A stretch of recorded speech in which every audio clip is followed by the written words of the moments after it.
में समान अनुपात के मूलभूत प्रमेय को पढ़ा था। समान अनुपात का मूलभूत प्रमेय में हमने विलोम के बारे में बात किया था।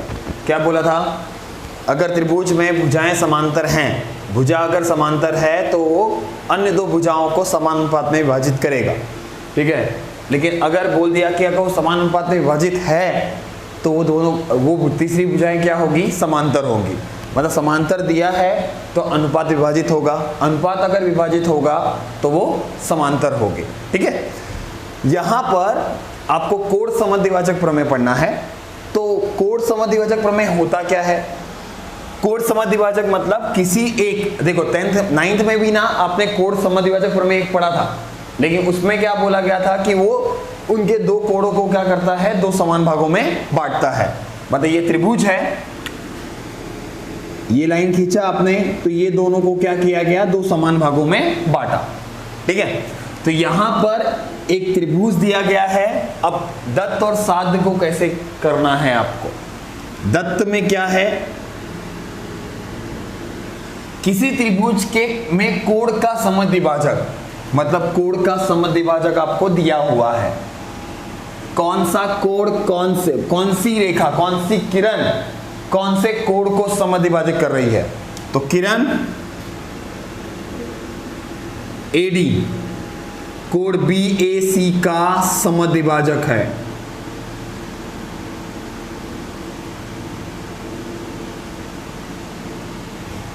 ठीक है, किरण AD कोण BAC का समद्विभाजक है, ये आपको दत्त में लिखा है। साध्य में क्या करना है? आगे बढ़ते हैं हम लोग।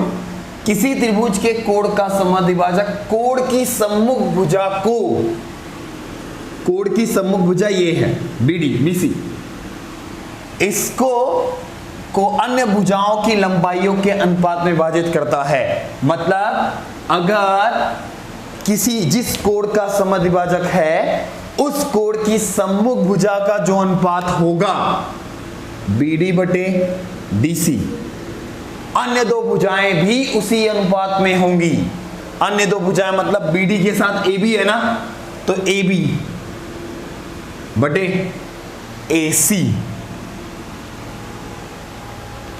ध्यान से समझ लो, मैंने बोला आपको कि कोई एक त्रिभुज है, उस त्रिभुज में एक किरण ड्रॉ किया गया है, बनाया गया है। वो किरण जिस कोण को समद्विभाजित कर रही है उस कोण की सम्मुख भुजा, उस कोण की सम्मुख भुजा जिस अनुपात में विभाजित होगी अन्य दो भुजाएं भी उसी अनुपात में होंगी, ठीक है। तो देखो BD है ना, अगर आपने CD/BD लिखा होता तो मैं AC/AB लिखता।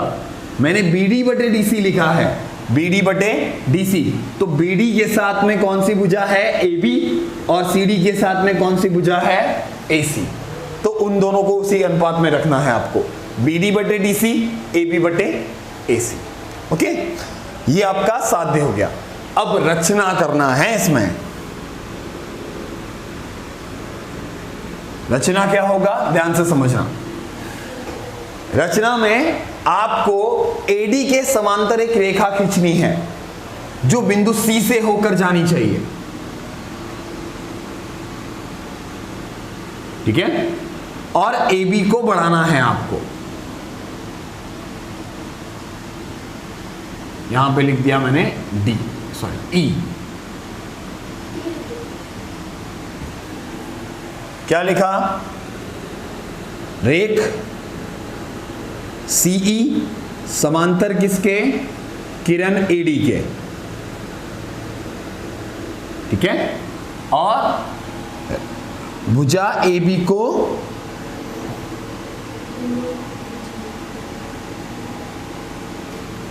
बिंदु E तक बढ़ाया,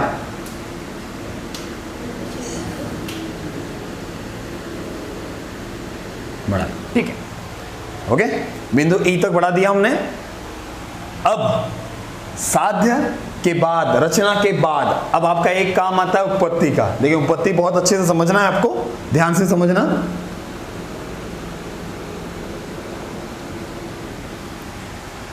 पहला पॉइंट, रचना में क्या है? CE समांतर किसके है? AD के।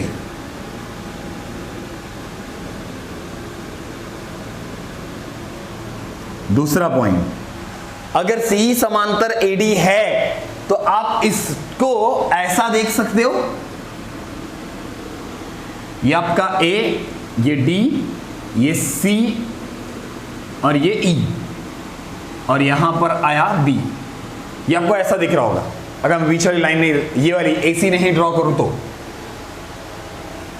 दिखा? क्या दिख रहा है आपको? एडी समांतर किसके? सी के। तो समान अनुपात का मूलभूत प्रमेय क्या बोलता है? रेखा अगर समांतर है तो दोनों भुजाएं अनुपात में होंगी। तो बीडी बटे किसके? बीडी बटे डीसी लिखा, तो क्या लिखूंगा? ए बी बटे ए ई।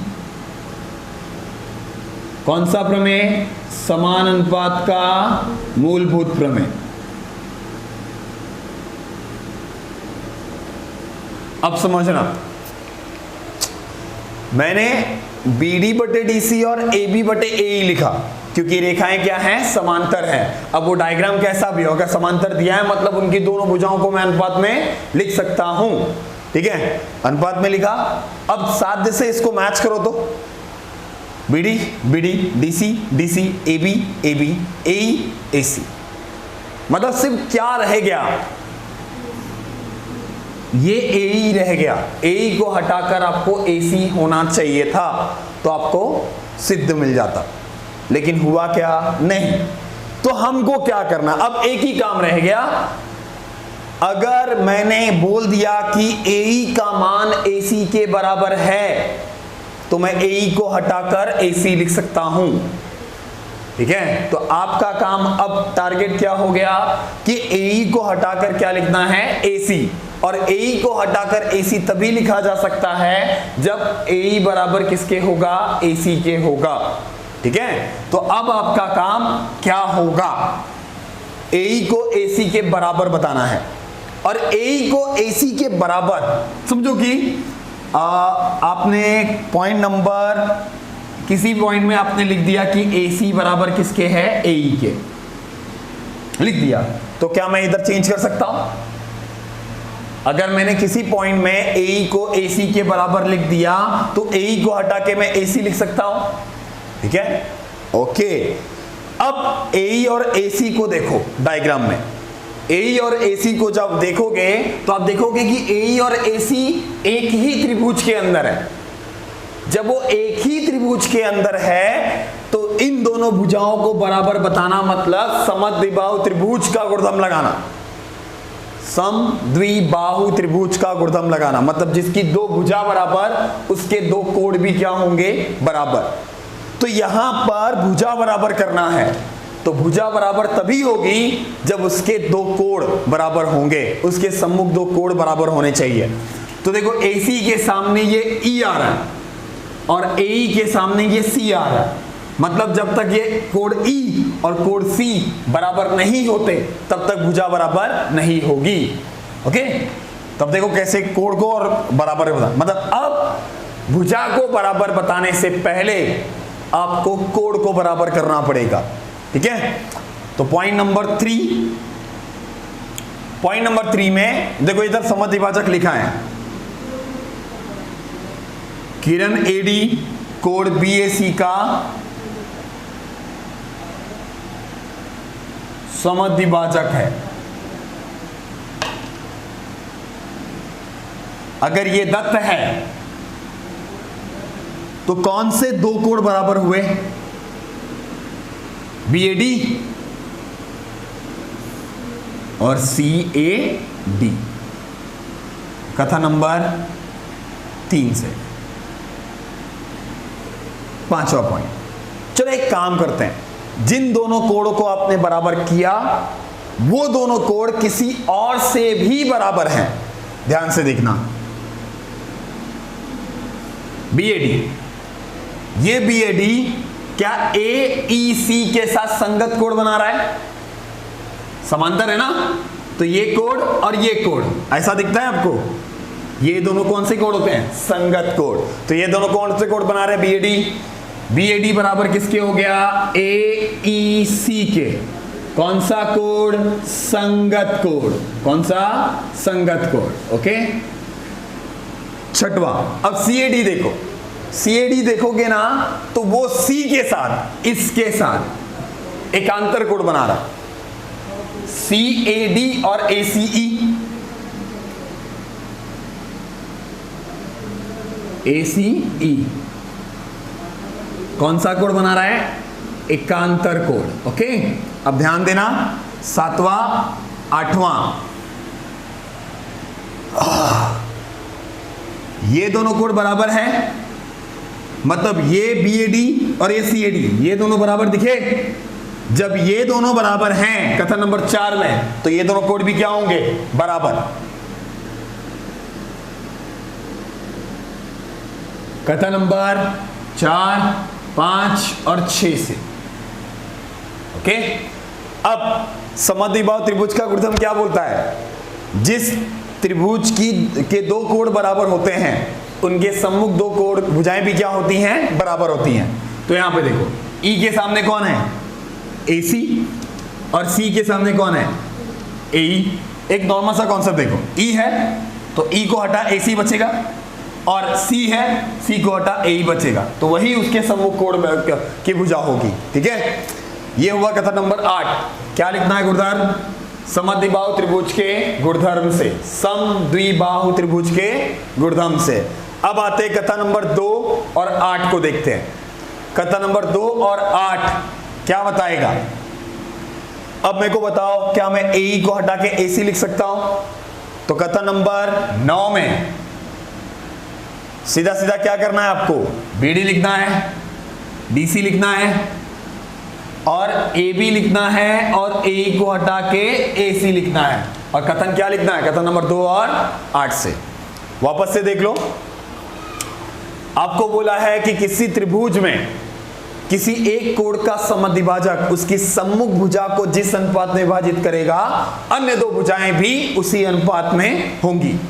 ठीक है, इसकी सम्मुख भुजा को जिस अनुपात में विभाजित कर रहा है, अन्य दो भुजाएं भी उसी अनुपात में होनी चाहिए। यह आपका साध्य हुआ। रचना में आपने क्या किया? AD के जो किरण है उसके समांतर एक रेखा खींची और AB को E बिंदु तक बढ़ा दिया। ओके, अब सबसे पहला काम आपका रचना का था। रचना अगर है, समांतर अगर है, तो समांतर है तो समान अनुपात का मूलभूत प्रमेय आपको लगाना है। समान अनुपात का मूलभूत प्रमेय जैसे लगेगा तो आप साध्य से जब उसके कंपैरिजन करोगे, तुलना करोगे, तो आपको एक ही चीज अलग दिखेगी, AC और AE, क्योंकि मुझे इस AE को हटा के क्या लिखना है? AC लिखना है। तो AE को AC की जगह पर कैसे लिख सकते हैं?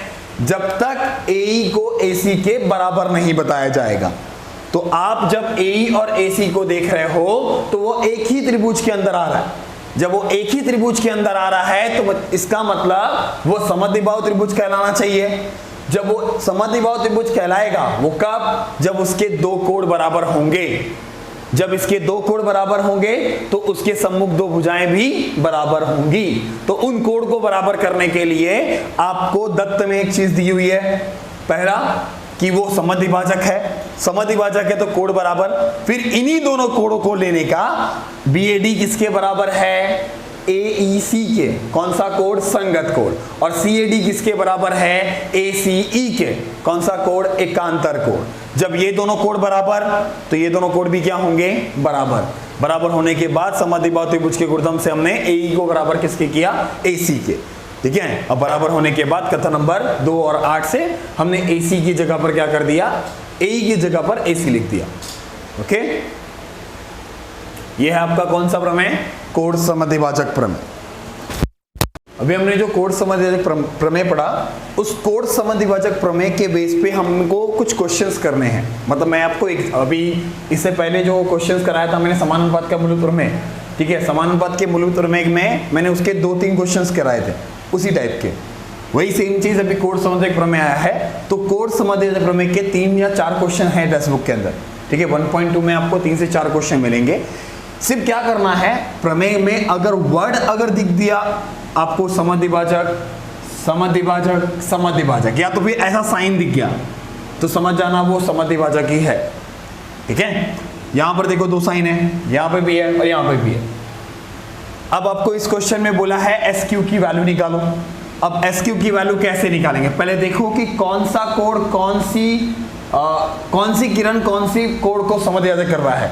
तो यहां पर ये आर एस कोड आर को समझ कर रहा है, तो हमारे पास प्रमेय क्या है, पी एस बटे एस क्यू, पी एस बटे एस क्यू। तो पी एस किसके साथ है, पी आर के साथ, बटे क्यू आर। कौन सा प्रमेय, कोड समद्विभाजक प्रमेय। अब मान रखते हैं, पी एस का मान 12, एस क्यू का मान निकालना है, पी आर का मान 15 और आर क्यू का मान 20। अब मान रखकर सिर्फ क्या करना है आपको, तिरे गुणा करना है। तिरे गुणा करके किसका मान निकालना है, एस क्यू का। सेम एज क्वेश्चन नंबर 6, ये उदाहरण नंबर 2 था, उस 1.2 का क्वेश्चन नंबर 6 है, क्वेश्चन नंबर 8 है, और इसके बाद भी एक क्वेश्चन नंबर 9 है जो आपको खुद करना पड़ेगा, सेम क्वेश्चन है। Okay, N Q quad M N P का क्या है, समद्विभाजक, तो क्यू पी की वैल्यू निकालनी है। तो कोड एन, सामने वाली भुजा कौन सी है, एम क्यू बटे Q P is equal to, M Q के साथ क्या आ रहा है, एम एन बटे एन पी। मान रखो एम क्यू की वैल्यू 14, एम क्यू क्या, क्यू पी की वैल्यू निकालना है, एम एन 25 बटे 40। तिरे गुणा करना, लेकिन गुणा मत करना, क्योंकि कैंसिलेशन में नंबर बड़े नहीं होने चाहिए, ठीक है। तो यहां पर क्या होगा, क्यूपी गुणे 25 बटे 14 गुणे 40।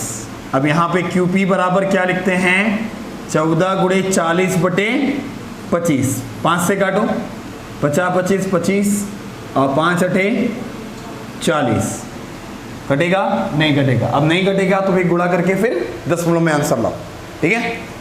यहां पर सेम एज एमटी ने कौन से कोड को समझ किया है, एलएमएन को, तो एलएमएन के सामने कौन सी भुजा है, एलएन, एलटी बटे टीएन बराबर किसके, एलएम बटे एमएन। कौन सा प्रमेय, कोड समद्विभाजक प्रमेय। ओके, मान रखो, तिरे गुणा करो और आंसर निकालो। और कभी कभार देखो एलटी का मान नहीं पूछ के एलएन का मान पूछता है, तो एलएन का मान पूछा या एमपी का मान पूछा या पीक्यू का मान पूछा, तो आपको जोड़ना पड़ेगा ना, तो जाके आंसर मिलेगा, ठीक है। मतलब इसमें मध्यता गुण हम लगाएंगे तो मतलब काम तो यही होगा कि आपको एलटी का ही मान निकालना है, और एलटी का मान निकालने के साथ आपको टीएन को जो साथ में जोड़ना पड़ेगा, तो आपको एलएन का मान मिलेगा, ठीक है। Clear, okay.